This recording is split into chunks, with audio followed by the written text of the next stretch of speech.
Will the United States of America become a right-wing dictatorship by 2030? Some political scientists have been warning about this for years. Welcome back to Stay at Home Feminist. Your soft girl era starts here, along with the fall of the patriarchy. I'm your host, Binx, your favorite feminist with the TikTok addiction. And speaking of my TikTok addiction, today we are diving in to a TikTok series I created in 2023.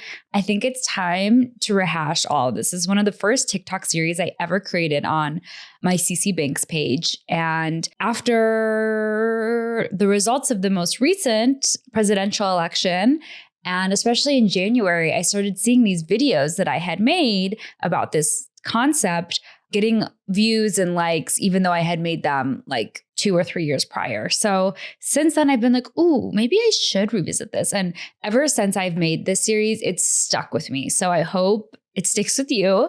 I think there's some pretty important concepts to dive into here. So let's get into it. But first, like, comment, and subscribe. Please, please, please. We are a new show. Share this with your bestie. Comment your favorite thing that you see in this episode and or what you want me to speak about next.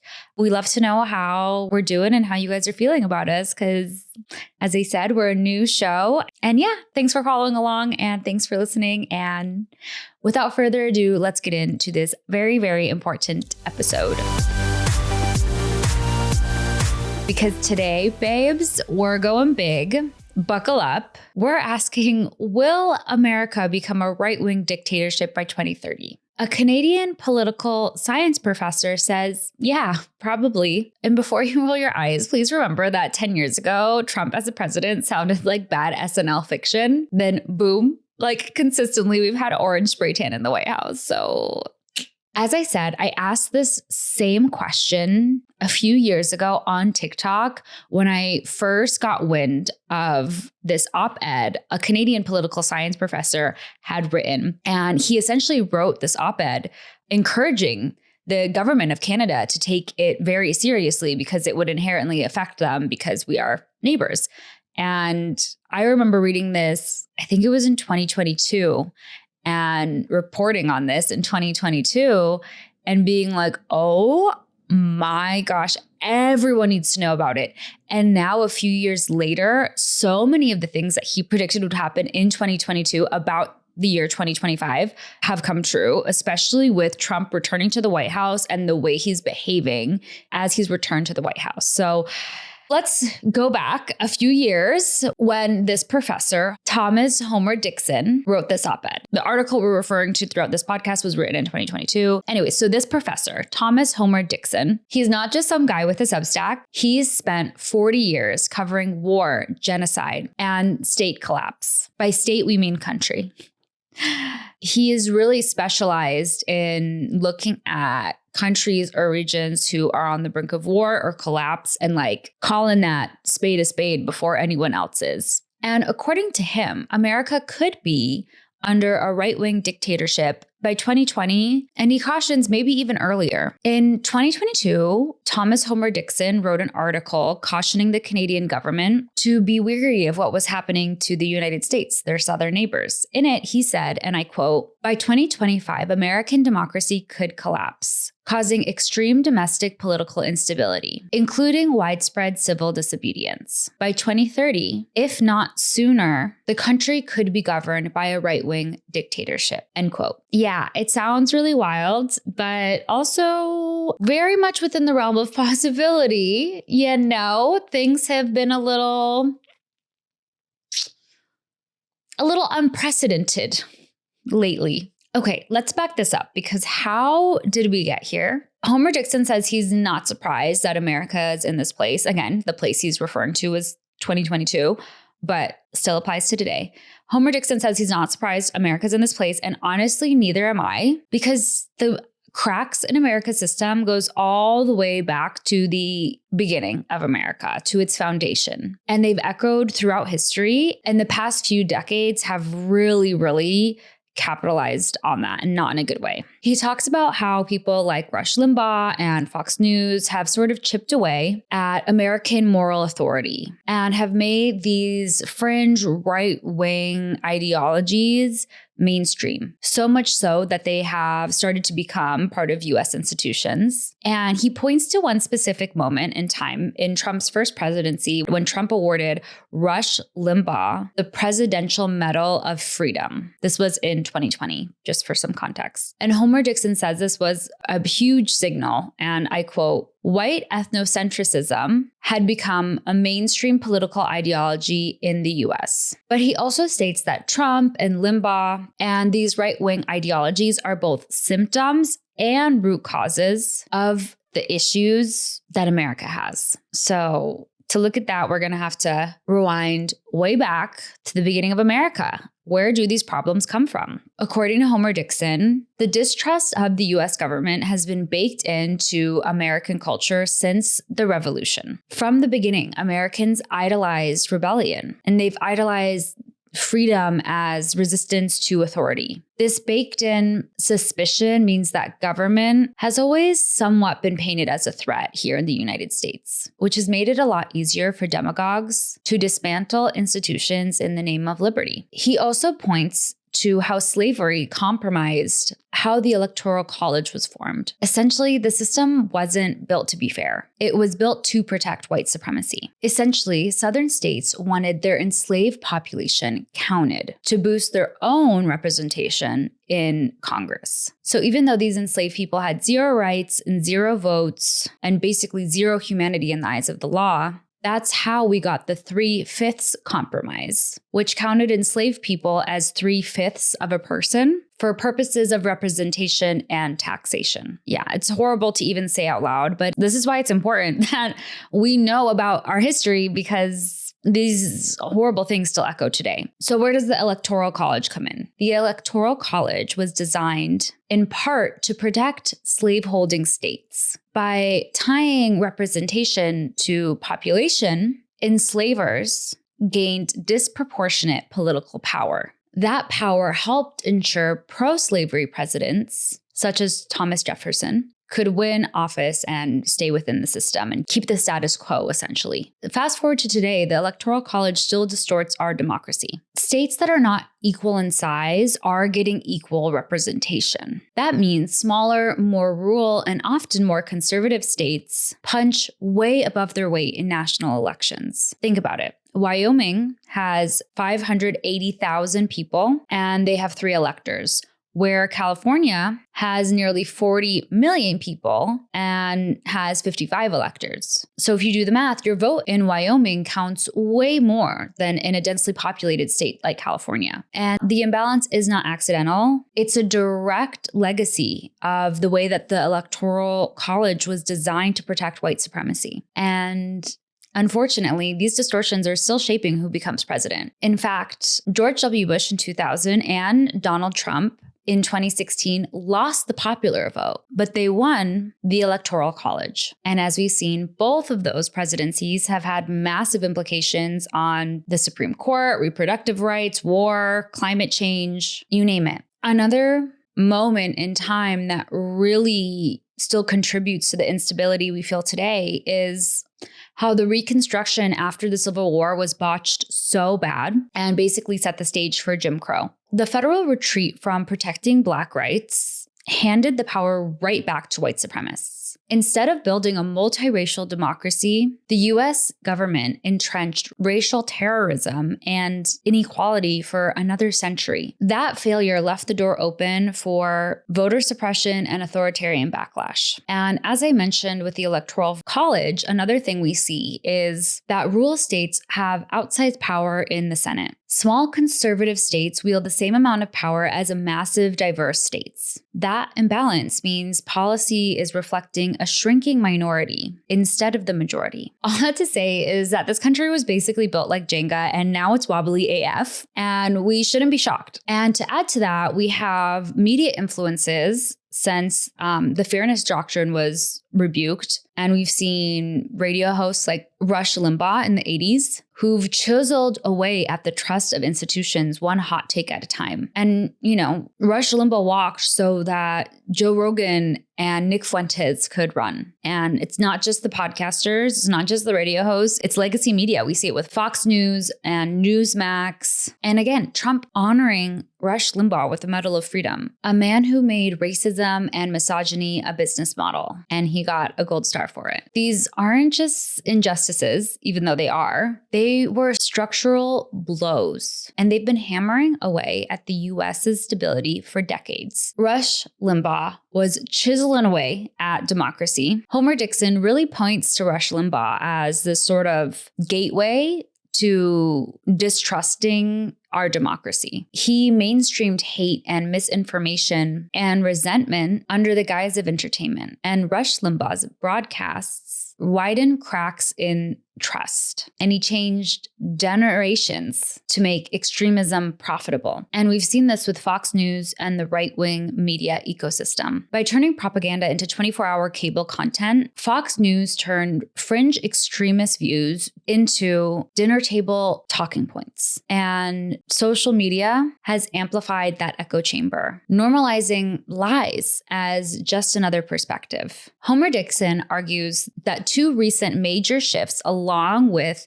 the already shaky foundation of the United States of America is paving the way to the end of democracy. The first recent shift is that the rich are getting richer and the poor are getting poorer. By 2019, the median male wage was lower than it was in 1979. That means entire generations are working harder for less, which is fueling resentment, and that resentment is being happily weaponized by the powers that be. CEO greed has gotten out of control. An example of this is the pay gap between executives and the working class. In the 70s, executives made roughly 30 times what their employees were making. And this was seen as like really disproportionate at the time. By the 2010s, executives were making over 270 times what their workers' salaries were. So from 30 times to 270 times more. This obscene pay gap isn't just unfair. It fuels this resentment that convinces people that the system is rigged, which has created very fertile ground for authoritarian promises. And this elite selfishness by these rich people is also paving the way for bad politics. Billionaires like the Koch brothers have poured so much money into stripping government capacity while simultaneously avoiding responsibility for the common good. While billionaires are stifling wage gaps, they are hoarding cash and refusing to pay taxes, refusing to invest in schools, infrastructure, public goods, and they're keeping politicians in their pockets to do so. It's corruption on so many levels. So basically, we've all really come to realize through all of this that the American dream is a pyramid scheme and the elite are hoarding their wealth. And now our government has insufficient funds to deal with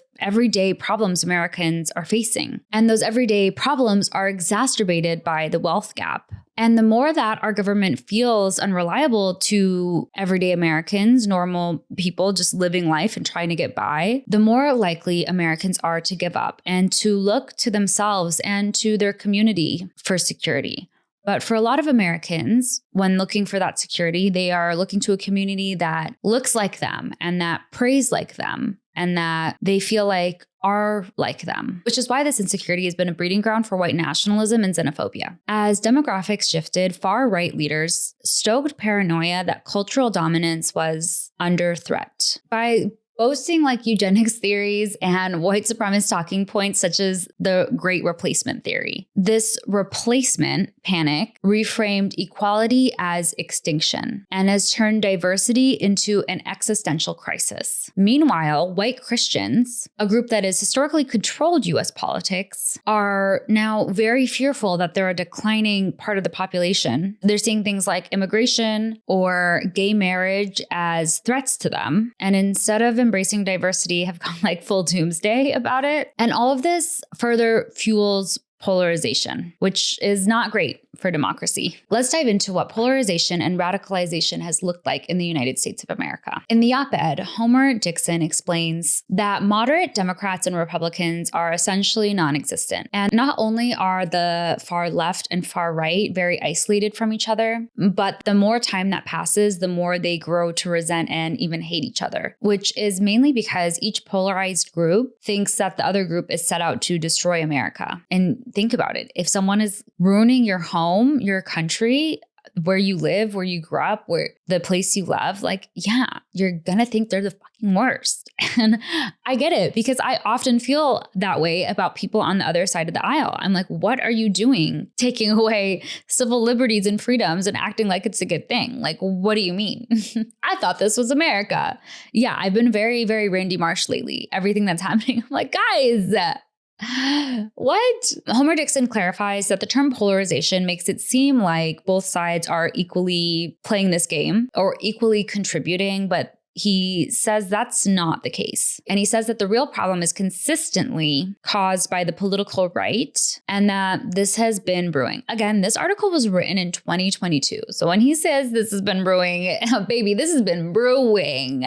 We've seen the craziness of the last couple of years. Homer Dixon references Theda Skocpol.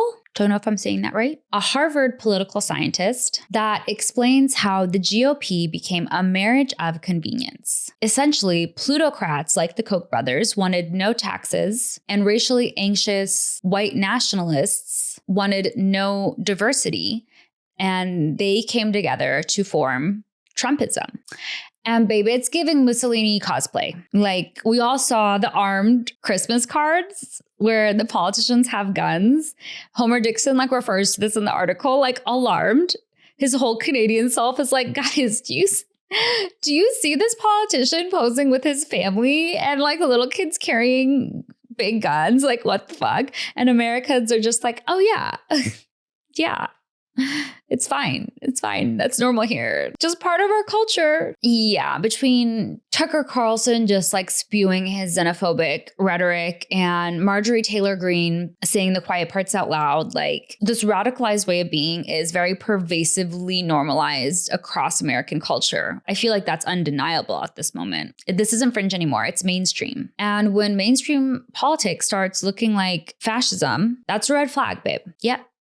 To understand a little bit more context of how we got here, you got to understand the Tea Party to Trump pipeline. Anti-government libertarians who were the Tea Party, essentially, fused with white ethno-nationalists who Trump really spoke to them. And they really created the MAGA base, which has been a movement fueled by resentment, fear, and billionaire cash money. More recently, something that Homer Dixon really points to is that the attack on the Capitol, the big lie about the election, he sees that as a really big deal. And I think for most Americans, we also see it as a big deal, but we also just there are so many big deals happening around us that it's a little bit what are you going to do?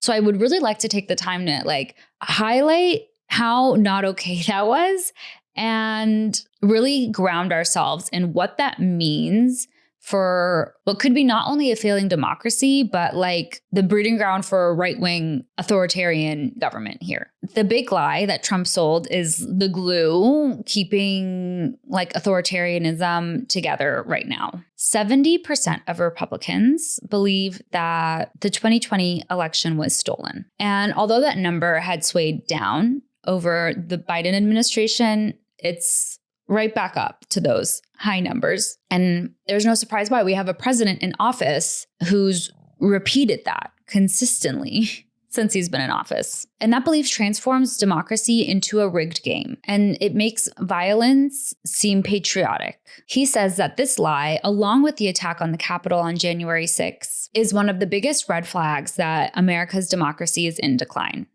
Again, this was written in 2022. I think he might have some more red flags to talk about, but I digress. This is especially so because the rioters on January 6th did not feel like they were attacking democracy. They did not feel like they were attacking this country, even though they were. They believed they were upholding democracy, which therein lies the problem, because things like democracy only work if the majority of people are aligned on its values and on certain beliefs that are pillars to a democracy, such as citizens appoint their leaders. That's one of the main MOs of democracy. So if a large group of said democracy no longer believes or aligns with those values, the democracy may be beyond repair. For years, the Trump administration and right-wing ideology has been pushing this narrative that certain people, think of the way they talk about the coastal elite or the liberal elite in, people in cities or people of color or non-Christians, that they don't count as real Americans because they don't believe in real American values like the ones that right-wingers believe in. Again, chiseling away at some very important values here that, not everyone matters as much as everyone else kind of thing. Plus the 70% of Republicans that believe the 2020 election was stolen is undemocratic. And I mean that quite literally. It threatens democracy. If certain values of the democracy, like citizens appointing their leaders, are no longer valued or believed, democracy isn't really there. It also paints a very scary narrative that if a certain group is willing to steal elections, they don't deserve to be treated as equals since they're not playing by the rules. And Homer Dixon really highlights the amount of guns around America. When thinking about America in peril, America in civil war, it is very important to understand how many Americans own guns. For other countries looking in, it seems ridiculous. For Americans are also not caught up in the culture, it also seems ridiculous, frankly. But he definitely lays out that with over 400 million civilian firearms, armed identity politics is not just a metaphor. It's very much a potential. And again, he points to that Christmas card that I'm sure you saw. I think it was a congressman and his kids holding up AR-15s. And he uses that as an example to show how streamlined this sort of violence is. And it's like a part of a, wholesome tradition like Christmas. Pop quiz. What does America in 2025 have in common with Germany in 1930? A charismatic leader who unites extremists. A big lie about betrayal. Conservatives thinking, I can placate or control these extremists, so I'll let them in and I'll just make sure they don't get too out of control, but they do get too out of control. Liberals squabbling instead of uniting. And a hardline security doctrine that says, we're in danger, do whatever it takes. And I am very excited to talk to you about hardline security doctrines. I think this was my biggest takeaway when I read this article a few years ago. Homer Dixon points out that the Weimar Republic did not go full fascism until the economy collapsed. And at the time, he was talking about the pandemic and what that was doing to the economy, as well as inflation and global instability. And essentially, he was saying that one more big shock, like going to war with Iran or China or whatever, would really have this group of extremists who have become mainstream feasting on the chaos. So the Mustache Man and Trump have often been compared to each other because they both rallied these fringe political groups into a mass movement and have this sort of personality cults of it all overriding rational politics. In Weimar Republic, we saw the loss that Germany had in World War I really played up and blamed on certain demographics, where now we're seeing Trumpists claim that the 2020 election was stolen. And both myths radicalize followers by framing opponents as existential traitors. Back in the day, German leaders thought that the Mustache Man could be managed. So they were like,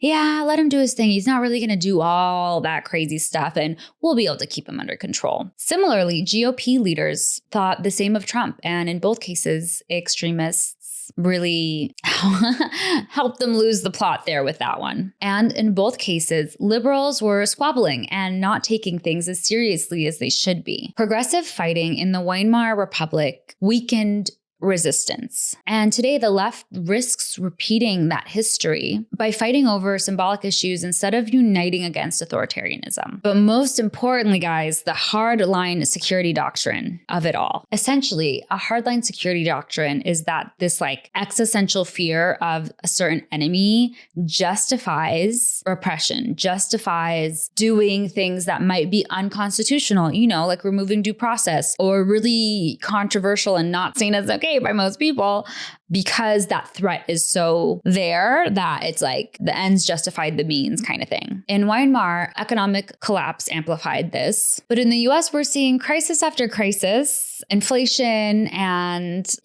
just all over not ideal situation happening here, which has really been fueling the same logic. And I know that people can get a little triggered when those two men are compared, but Homer Dixon does compare them in the article. So I wanted to just briefly mention that. Okay.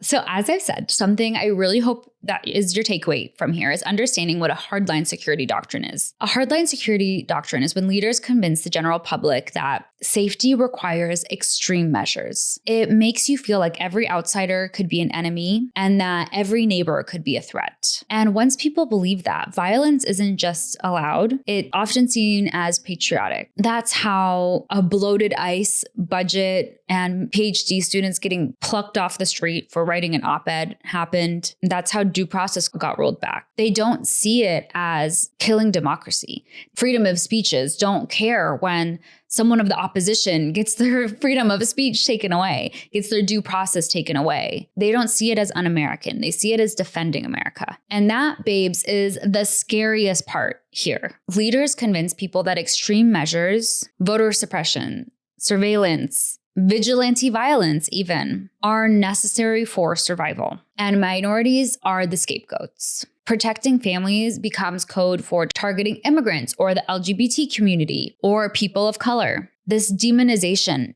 is justifiable to people who have been convinced of this hardline security doctrine. And we've seen how this violence has been normalized. January 6th, that wasn't a riot. That was a peaceful protest. It's framed as like salvation. When people see violence as noble, democracy can't survive. So these hardline security doctrines have been adopted in the US. Look no further than the insane immigration policy we have, these insane raids, the unhumane conditions people are being held in because of their immigration status. And it's being cheered for because people genuinely believe that the only way for them to be safe is for these people to be persecuted, is for people born in Venezuela but are now living here should just be swept off the street with no due process. Students who are here on a student visa and participated in their First Amendment right, their right to gather, their right to free speech, should be kicked out of the country because they're a threat. But your free speech is very important to you. It's just their free speech. Okay. You see how it moves the goalpost? It moves the norms to be like, oh, no, but there's such a threat right now. We have to be weary. And we saw this in the wake of 9/11. We saw the way that people with Arabic sounding names or looking like Muslim to people wearing hijabs or anything like that were targeted at airports, were listened to by Homeland Security. Like, we got those privacy rights stripped away because everyone was like, yeah, it's for the better good to fight terrorism. And now we see it happening again in different ways and in different group of minorities being targeted. Please read this article as well to see what Thomas Homer Dixon predicts would happen if and when Trump is reelected, which he was.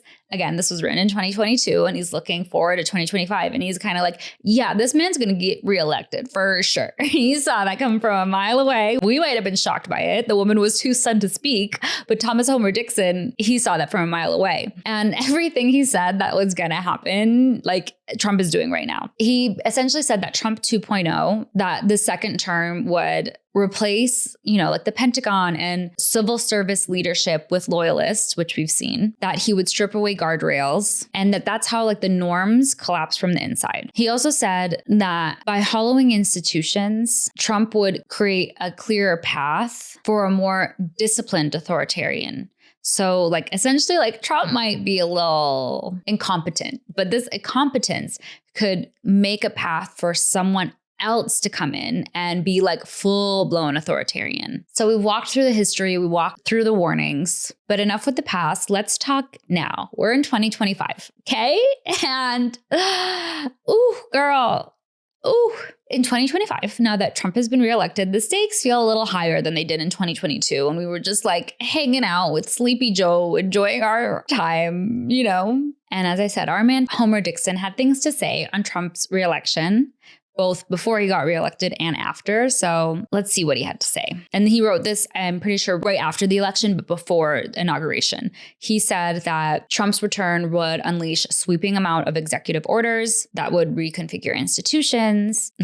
You saw what happened in USAID. You see what's happened in the State Department. And that this wasn't normal turnover. It was a chance to rewrite the rules. And he said that there would probably be a national emergency declared. I mean, you saw that they essentially declared that with Venezuela, and that's why they are allowed to go after Venezuelans with no due process. It wasn't a national emergency as much as it was saying we were like at war with Venezuela, which is also not true, but okay. And he says that these changes aren't for law and order. They are to reconfigure institutions, weaken constraints, and shift the norms. And boy, have we seen that happen since January. He says that weakening nonpartisan structures like civil services that are supposed to be neutral, for example, like National Parks Organization, mass firings from those could be used as tools and would more importantly lead to gutting certain institutions and replacing them with loyalists. If you haven't been paying attention to the CDC hearings that had been going on like last week, I don't know if they're still going on, or a few weeks ago by the time this airs, I guess. Yeah, take a quick Google. He predicted that DEI programs would be under attack and that deportations would be accelerated. And yeah, that both happened, check. And that these changes aren't symbolic. They are reshaping reality. But one thing I really want to highlight is when Homer Dixon talks about contempt for expertise and erosion of norms. The Trump administration has contempt for expertise, and they continue to use that to erode norms. They just try to say that acetaminophen and Tylenol aren't safe for pregnant women when there is so much research that says that that's true. And there's so much research about autism and there's so much research about Tylenol, and that's never been linked. But they're like, yeah, feels like that's linked, you know? Contempt for expertise. They're not paying attention to the experts. They don't value the experts. People that Trump appointed, like RFK, are not experts, but they are the top leaders of the medical field for our country. Essentially, a conspiracy theorist is the top fucking person for this. A big danger is disdain for experts. We've seen time and time again that Trump's base and some of his advisors have little trust for accredited science or history or climate data. They just they don't care. In times of crisis, that contempt becomes deadly. Policies get rushed and decisions get made without proper oversight or accountability, and that's not good. More importantly, we see experts from scientists to civil servants become scapegoats. We saw that with USAID. In crises, ignoring expertise can kill. We saw that with the floods in Texas at Camp Mystic and how unserious this administration takes climate change and the people in charge of the National Weather Services to make sure that we know if a flood's coming. So yes, ignoring expertise can kill, but this contempt consolidates power by silencing dissent, by silencing the experts. Homer Dixon also points out that Trump's relationship with his base isn't just political. It's emotional. It's visceral. Fear, anger, resentment. It's mobilized and amplified. His base doesn't just vote. They believe in something broader. Opposition doesn't calm them. It makes them stronger. It radicalizes them even more. And this isn't just about bad policies. It's about reshaping the playing field so democracy can't bounce back. So will the US become a right-wing dictatorship by 2030? Well, that's a few years down the road. And if that is the case, what can we do about it now? We are going to see shifts, like policy shifts, but also everyday institutions are going to shift, like civil service, courts, agencies. We've seen this with benefits, retirement funds, social services. And with this, there's going to be an erosion of norms. And we're also going to see information warfare, aka disinformation is going to be ramping up. Expertise is being devalued, and that makes lies easier to be perpetrated and seen as truth. And emotional polarization is going to deepen, or I should say is already deepening. So it's no longer just two sides disagreeing. It's about seeing the other side as like not people like me, seeing them as monsters. Like, you've heard what this administration has said about liberals in the past couple of weeks. And I see it in my comment section. People really believe that we're demonic, like dead ass, and it's kind of like funny, like, you guys are crazy. But it's like, it's all fun and games until that person who thinks I'm a demon has their hands on a pew-pew, or drives a car into a group of people or whatever. Like, again, things we've seen happen often. It also makes compromise nearly impossible. With that in mind, if we want to stop the US from becoming a right-wing dictatorship in 2030, we need to act now. We need to protect civil service norms, support whistleblowers, support organizations that defend nonpartisan services, and push back when replacements happen with no oversight. Now more than ever, we need to defend expertise, sign petitions, support journalism, support science organizations, amplify experts. It's also crucial to hold media accountable. Disinformation cannot be normalized. Call it out. Share receipts. Don't let the lies become like just noise. I know the fatigue is real. We've been seeing all this BS come out. We've been seeing the leader of our country just lie and lie and lie again. And it feels like there's nothing you can do about it. Don't shut up about it. That's something you can do. But one of the most important things is to mobilize locally. Go to your town hall meetings. Know who's on your city council. Even school board meetings are so important. These things always matter, but they matter so much more in moments of institutional weakness because we need to strengthen our community. We need to strengthen guardrails. We need to strengthen these institutions. And while we're at it, let's call up the billionaires because, girl, there's no such thing as an ethical billionaire. And like, it's gotten out of hand, guys. Stop normalizing like you guys hoarding your wealth in such a disgusting way. Please, like, help pay for school, you weirdo. Like, just be taxed. Just be taxed. Honestly, you're a billionaire. You can pay taxes. Why is someone who makes minimum wage getting taxed more than you are, babe? Make it make sense. A functioning democracy requires like a strong middle. We can't just have like the elite and the poor. We can't have no middle class. We can't have no moderate Republicans or Democrats. Like, things are just so at each end on an extreme everywhere you look, it seems like. But yeah, probably most importantly, build coalitions, community organization, and cross-movement alliances. We really need that to get us through this and to be able to create safety in our communities to protect each other from this. That is also what will help democracy survive. So yeah, guys, I know that was a handful.